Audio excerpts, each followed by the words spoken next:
कि संविधान के दायरे में रहकर कार्य करने की जो हमारी कार्य प्रणाली है उसमें राजनीतिक हस्तक्षेप करना गैर संवैधानिक है क्या, ने हमारे लिए सवाल पूछा। तो छानबीन के बाद पता चला कि राजनीतिक हस्तक्षेप करना हर नागरिक का लोकतांत्रिक अधिकार है, संवैधानिक अधिकार है। तो हम कोई गैर संवैधानिक काम नहीं कर रहे हैं, संविधान के तहत ही काम कर रहे हैं।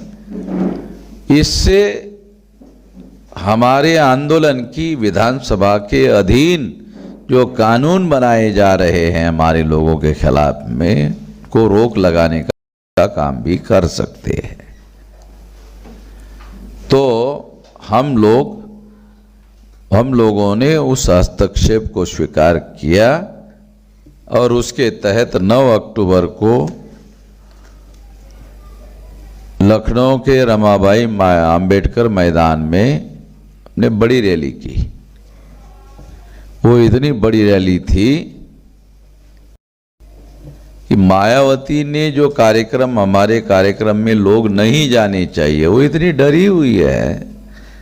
तो जो डरा हुआ होता है वो मरा हुआ होता है, और जो मरा हुआ होता है मैं आपको बता दूं वो जिंदा नहीं होता है। क्योंकि ये भी बताना जरूरी है, ऐसा मुझे लगता है कि जो मरा हुआ होता है वो जिंदा नहीं होता है। और इसके बावजूद भी अगर कोई हलचल कर रहा है तो वो मरे हुए आदमी की हलचल है, उसको ज़्यादा अहमियत देने की ज़रूरत नहीं है। मैं कह रहा था कि मायावती को इस चुनाव में 7-8% वोट पड़ेंगे, मैं ऐसा कह रहा हूं। मुझे आज सवेरे आकर किसी ने कहा कि सी वोटर सर्वे वालों ने ये कहा कि 7-8% मायावती को पड़ेगा। तो किसी ने पता नहीं मेरी बात उनको बता दिया होगा, देशमुख को। क्यों इतना कम पड़ेंगे वोट? 22.5% मायावती को वोट पड़े पिछले विधानसभा में, वो 7-8% क्यों पड़ेंगे कम? वो ये बात सी वोटर वाले बता नहीं रहे कि क्यों कम पड़ेंगे।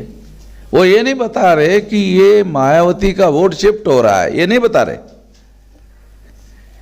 मायावती का वोट बीजेपी की तरफ जा रहा है, ये भी नहीं बता रहे। मायावती का वोट कांग्रेस की तरफ जा रहा है, ये भी नहीं बता रहे, बल्कि कांग्रेस का 6% बता रहे। बीच के पीरियड में उन्होंने ही सी वोटर वालों ने 9% बताया था, तो ये 9 का और 6 बताया, तो इसका मतलब कांग्रेस की तरफ भी नहीं जा रहे हैं। तो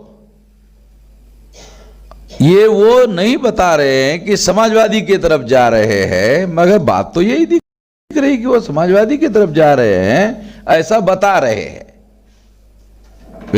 विलास खास बात बता रहा हूं। मगर सी वोटर वालों ने बताया था कि समाजवादी को 32% पड़ेंगे।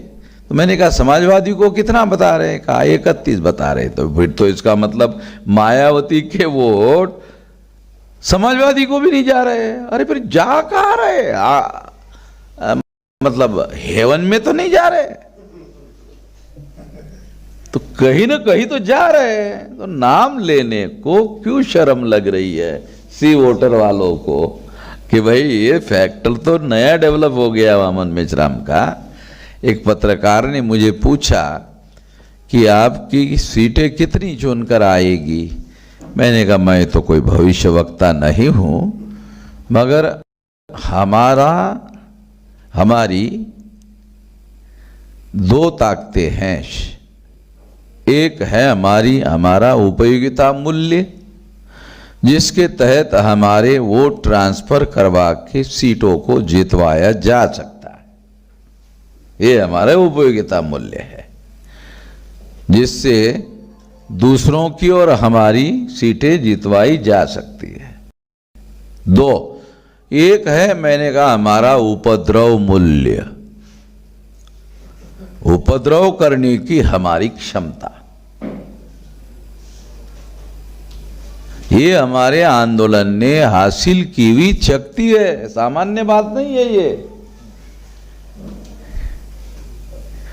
कि हमने अगर मान लो तय गए फला फला को हरवाना है। उदाहरण देता हूं, दिल्ली में हरिकिशन लाल भगत, HKL भगत कांग्रेस के प्रदेश अध्यक्ष हुआ करते थे, उसको अनक्राउन किंग बोलते थे दिल्ली में, अनक्राउन किंग यानी राजा है, केवल क्राउन नहीं है, राजमुकुट नहीं है, बाकी राजा है, ऐसा बोलते थे। तो काशीराम जी ने कहा कि अब ये चुनाव में मैं वो राजा कैसे चुनाव जीतता है देखता हूं। तो उन्होंने फॉर्म भरा, कहा कि नहीं, कहे HKL भगत कार्यकर्ताओं ने पूछा कहाँ लड़ोगे आप? जहां HKL भगत लड़ेगा वही मैं लड़ूंगा, मैं डिसाइड नहीं करूंगा कहाँ लड़ूंगा, जहां HKL भगत लड़ेगा वही मैं लड़ूंगा। ऐसे ही हुआ, फॉर्म भरा और HKL भगत को मालूम हो गया कि काशीराम जी लड़ रहे हैं, तब उनको पता चला अब चुनाव हम जीत नहीं सकते। इमीडिएट आदमी भेजे काशीराम जी के पास कि आपको क्या चाहिए, कितना चाहिए, बोल दीजिए, केवल बस ऐसा मुंह से निकाल दीजिए। तो कहा कि नहीं, हमको बोलना नहीं है, चाहिए नहीं है, हमारे पास चने खाने के लिए भी नहीं है, मगर ये नहीं चाहिए है, तो क्या चाहिए? HKL भगत को हरवाना ये चाहिए। भगत जी को बोलिए दे सकते हो क्या?